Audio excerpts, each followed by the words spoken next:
All right, today is March 15th, and I'm going to begin the reassembly process of this Dana 30. But before I do that, I've got to install the tube seals. These right here, haven't taken them out of the package yet. We've got to install the tube seals on either side of the carrier, and then from there, the next thing to go in will be this pinion. So what I've done is this oil slinger down here is from the old pinion. It was actually in good shape, so I'm going to reuse it. So the critical thing in setting this up, and everything that I've read, some of which was out of this manual here that I mentioned yesterday, as well as some other sources, critical thing is the pinion depth. So that it has proper contact pattern with the ring gear. So I have from the manuals, it says it's supposed to be 2.25 inches from the center line of the axle to the top of the head of the pinion. However, this pinion says 3.625. All right, I did some research on that. And it turns out that this number is representing what's called a master housing dimension that is established from the manufacturer. Where they're measuring from is the center line of the axle, not to the head of this pinion, but to the backside of the pinion. So what I've done is I've measured the thickness of the old pinion, and I've measured the thickness of the new pinion. And then the old set of shims, which are right here, I measured all of those, as well as the oil baffle. Now, it turns out that the oil baffle is exactly the same thickness as the new oil baffle right here. 19 thousandths, I believe, is what I had on that. So, but there is a difference in the thickness of the pinion head. And so let me bring you in here. See that. So, the new pinion measurement was 1.355 inches. The old pinion measurement was 1.365 inches. So the old pinion measurement is actually 10 thousandths thicker than the new one, giving a delta of 10 thousandths or difference of 10 thousandths. So the old shim pack measured 27 thousandths. Therefore, the new shim pack, in order to get that head up to as close as the old one was, it would have to be, I would have to add 10 thousandths to the 27, giving me a total of 37 thousandths. Now, that's theoretical. Hopefully that's the correct way of approaching this. I'm going to find out. But that being the case, what I've done, and I'm going to set this camera back now. What I've done is I've measured the shims, all of the shims that I have available to me. And so I was able to come up with a combination of shims, brand new, that match that 37 thousandths of thickness that I need. It took me a total of, let's see what I got. I've got 3 here, okay? So what I'm getting ready to do is install this bearing on here. And I don't have any way of pressing it on because I don't have a long enough, socket to reach down there. If I did have something, it'd have to be the diameter such that it fits inside the outer cage of the bearing so that you don't damage it. Turns out this socket does, but again, that doesn't work. So what I'm going to do is I'm going to heat this bearing up and then quickly put it on the pinion shaft here, and hopefully we can get it done that way. There they are. Interestingly enough, the oil baffle went down there, no problem.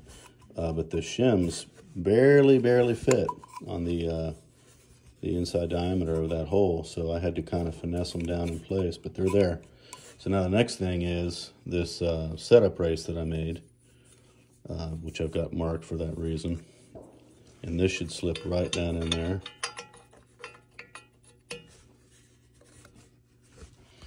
If I had 2 hands. Okay, that's all the way down now. You have to hold it totally square to the hole so it'll drop down straight in. So I'm gonna get the pinion and get that in there. Okay, I got this bearing installed on there. Again, I just heated it up for a while, causing the metal to expand so it would slip down on there. Probably took about, I don't know, a good 5 minutes to get this hot enough. The first time I tried, it didn't work. It wasn't quite expanded enough, so I went a full 5 minutes or so and got it to go in. So I'm gonna get this in here now. And notice the only thing on here is this oil slinger and the bearing. The rest of it is down with the race, behind the race actually. So it's the pinion, the oil slinger, bearing, the front bearing, race, then the shims, then the oil baffle on the back side of all this. So pinion is in there, seems to spin freely. Now I got to get stuff on the back side at the tail. Here we go.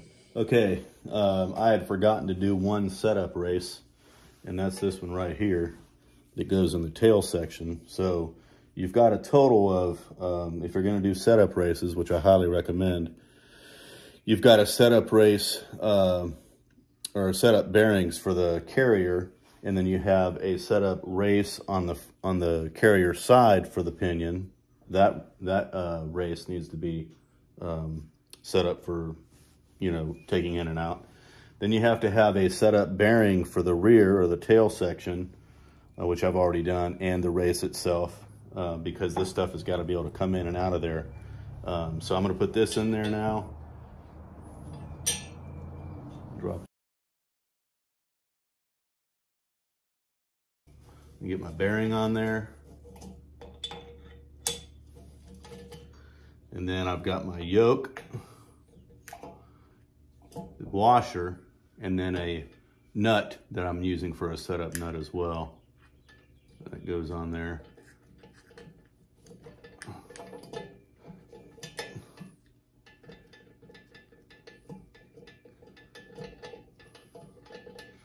I think I've got everything started.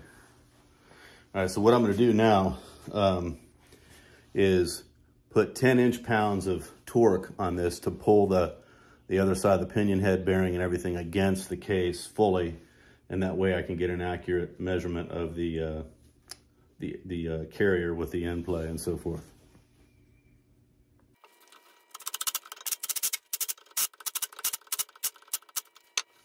Okay, now I've got about 10 inch-pounds of rotational torque on this pinion. So now I can set my carrier in there and find out what it takes to get 0 end play. And once I know that, I'm going to input that into my Excel spreadsheet, idea of which I got from, I believe his name is Mike. Great idea that he did. And that way it'll tell me what I'm gonna need to have, what combination of shims on either side that will equal X number to get 0 end play. And then at that point, once I'm done setting up with the gear mesh and so forth, I'll add some bearing preload, probably 5 or 10 thousandths total. So the bearings don't, they're not loose, but they not so tight they'll burn up. All right, here we go.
Okay, what I was doing in that last video was filing the backside of the ring gear to make sure that there's no burrs or anything on there before I press this thing on.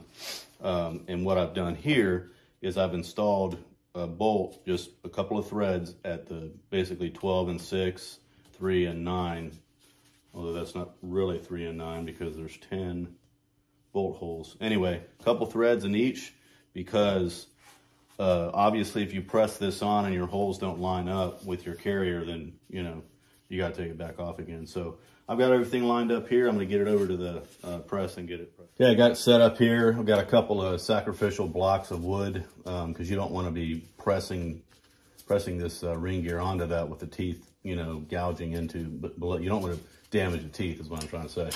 So I'm going to get this thing close. I got a socket in here that's about just a little less than the diameter of this journal surface here.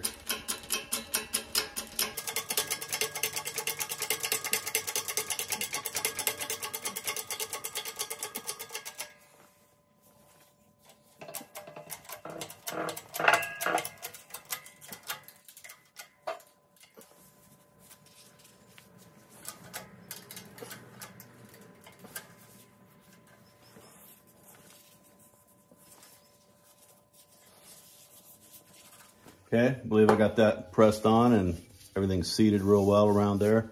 So now I'm going to put my bolts in, but first I'm going to put some Loctite on them so they're going to stay where they need to be. All right, I'm getting ready to torque these ring gear bolts down.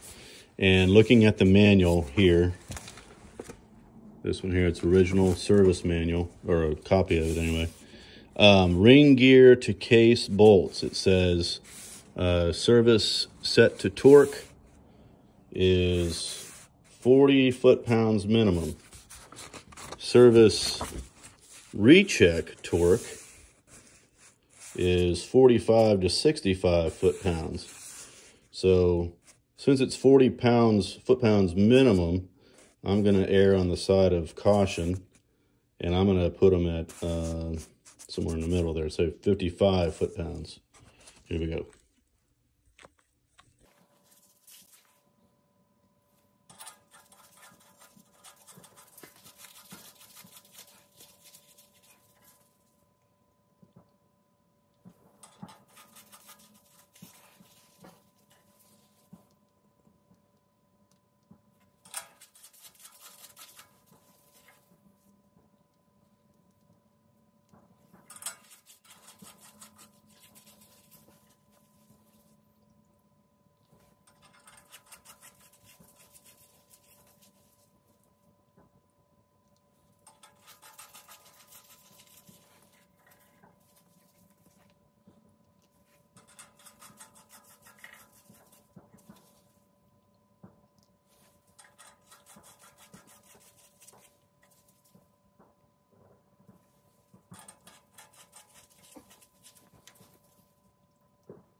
Okay, I've got my torque wrench set to 55 foot-pounds, and I'm going to mark the bolt heads as I do them so I know which ones have been done already, because I want to torque these in a crisscross pattern.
Okay, I'm ready to set this carrier down inside the housing. So I've got both of my setup bearings. This is the actual race that will be used in the final. And then here's a shim. I've got one single 63 thousandth shim that I'm going to put on what would be the driver's side here, which the shim goes on first. And then I'm going to put my bearing on, my race, and I'm going to drop all that down inside there and see what we got. Okay, I've got it set up now. Got my dial indicator at 0. The needle is touching the bolt, and so what I'm going to do to make sure is I'm pushing this way.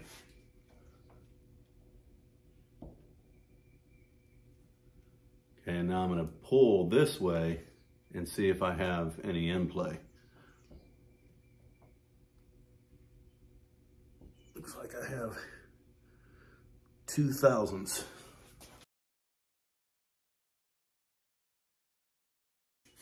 All right, I'm there. So I've got 65 thousandths on this side, nothing on this side. I've got the needle touching actually the face of the carrier here instead of the bolt, because the bolt has some hash marks on it that tells you it's a grade 8 bolt, and I don't want to misread from that. So it's a smooth surface. I've got it zeroed all the way that way, and when I pull it this way, if it stays at 0, yep, I'm good to go. I got 0 in play now. Okay, we're set up here to check the initial backlash. We've got the dial indicator there and touching the gear on the what would be the face side, the convex side. So here we go. I'm going to say it's 15. Ooh, 15 and a half. Pretty good guess, huh? Is it almost 16? Yeah, I guess it looks like it's moved a little bit. Let's see here. Zeroed out.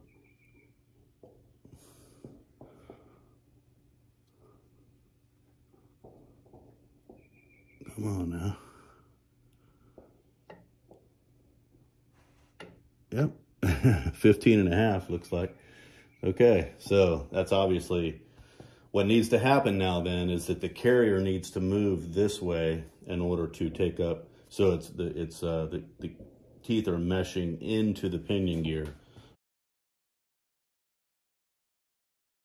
Gear in toward the pinion. And let's see what we have.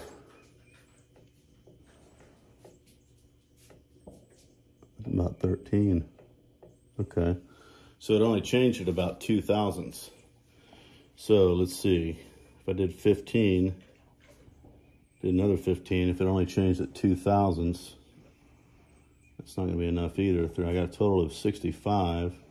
I think what I'll do is I'll put 35 over on this side and leave 30 on that side. Okay, I think I've got it.